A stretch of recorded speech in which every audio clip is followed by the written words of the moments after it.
Теле хичээлийг хүүхэд багчууд сурагчид үзэх давтах боломжийг олгох.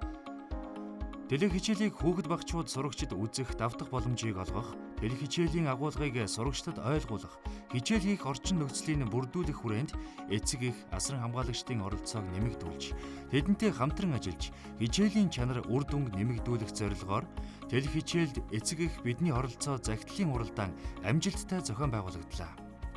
Захидлын уралдаанд Чингэлтэй дүүргийн ерөнхий боловсролын сургуулиудаас 603 эцэг эхийн захидал ирсэн байна. Та бүхэнд эцэг эхийн шилдэг захидлаас дээжлэн хүргэж байна. Аюул төвчин дэгдэж, дэлхийд даяаран гамшиг нүрэлсэн энэ үеийн хөл хоройг эцэг эх та бүхэн боломж гэж хараарай. Ажил төрөл зогсчихлоо яаж амьдрнаа, банкны мөнгө, өр зээл хэнээсээ зээлж өгнөө, хаанаасаа олноо гэж орон дон хөрвөөж толгоо гашилгахын оронд зурагтаа асан ТV хичээл дээр тааруулсан үрстэйгээ хамтран тань мэдхгүй гайхамшигаар аялаарай. Сонссон зүйлээ тогтоож, тэмдэглэж, сурч мэдж туршина гэдэг өөрийгөө нээж, биедан гүйцэтгэх томоохон хүмүүжилд сургаж байна гэж би харж байгаа. Бидэнд ч ашигтай. Зах зээлийн үед шаардлагаар ерөнхий боловсролыг бүрэн эзэмшиж чадаагүй эхнэр бид хоёр мэдэхгүй зүйлээ мэдж, зөв бичих дүрм, үндэсний бичгээрээ нэрэн бичиж сурах, англи хэлний ойр зургийн үгсийг цээжлэх гэх мэтлэн олон зүйлсийг охидтойгоо хамтран суралцж байна. Нийслэлийн ерөнхий боловсролын 61-р сургуулийн 11 Б ангийн сурагч Хулангийн аав Баян дүүрэн. Аавын тусыг явсан хойно, айлын тусыг нүүсэн хойно гэдэг шиг багшийн тусыг мөн чанараар нь надад болон гэр бүлд маань мэдрэгдэж байна. Нийслэлийн ерөнхий боловсролын 72 дугаар сургуулийн 4 Б ангийн сурагч Халиуны эмээ Оюун цэцэг. Ээжээ, та миний багш болж байгаа мó? Бид сургуульд орсон штэ. Дахид сургуульдаа очиж ангийнхан болон багштайгаа уулзахгүй мó? Гэж үргэлж асууна. Сургуульдаа очиж жинхэнэ багштайгаа хичээл хиймээр байна гэж гомдолдог боллоо. Тэр үед нь ээж аавын үүрэг үнэхээр чухал санагдсан.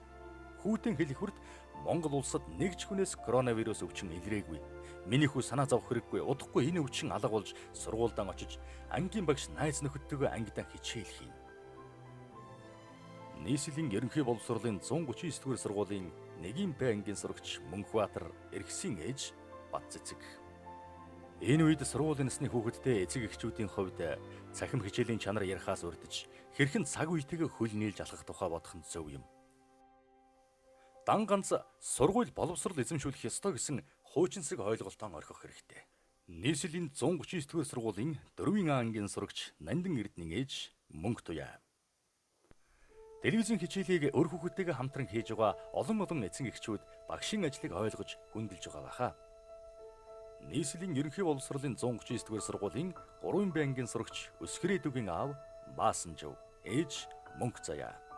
Теле хичээл гарч ирэхэд хүүхдээсээ асуулаа. Ямар хуу байгаа талаар. Гэтэл их хурдан юу ч ойлгосонгүй хурдан ярьдаг гэх мэт тайлбар ярьж ирсэн. Нэг өдөр хичээлийг нь хамтран үзлээ. Нэрэл хурдан байна. 5 дугаар ангийн хүүхэд маань талыг нь тэмдэглэж авч байна. Яавал хичээлийн бүрэн гүйцэд тэмдэглэх бол яавал хичээлээс нь хоцрохгүй энэ асуудлыг шийдэх вэ гэд нэлээд бодсны эцэстээ өөрөө шин дэвтэр нээгээд хүүхдүүдтэйг зэрэгцээд суулаа. Ингээд хүүхдтэйг зэрэгцэн бичиж тэмдэглэж авлаа. Хүүхдийн тэмдэглэж авсныг өөрөө нь зориуд үлдээж угаад дараа нь асуулаа. Хичээл дууссаны дараа хоёулаа хичээлийн ярилцаж дутуу бичснээ нөхөж авах, бие биендээ тайлбарлаж өгөх зэрэгээр ажиллалаа. Заримдаа марган, мэтгэлцэн, бүр шийдэлд хүрэхгүй бол багш руугаа залгаж асууна. Зориуд үлдээсэн хэсгийн хүүхдүүдээс асууна. Энэ мэтлэн 7 хоногийн хичээлийг нь хамтраад хүүхэдтэйгээ хийлээ. Нөгөө ойлгохгүй нь хурдан яриад бичиж чадсангүй гэх гомдол сүүлийн 7 хоногт гарсангүй. Миний ч санаа баг зэрэг амарлаа. Үүнээс хойш ажилтаа үедээ ухраагаад юм уу? Нэтээс хайгаад орхигдсон хичээлийн нөхөөд хүүхэдтэйгээ ярилцаад ажиллажхна. Нийслэлийн ерөнхий боловсролын 139-р сургуулийн 5 Б ангийн сурагч Отгон Сүрэнгийн ээж Нинж Мядаг.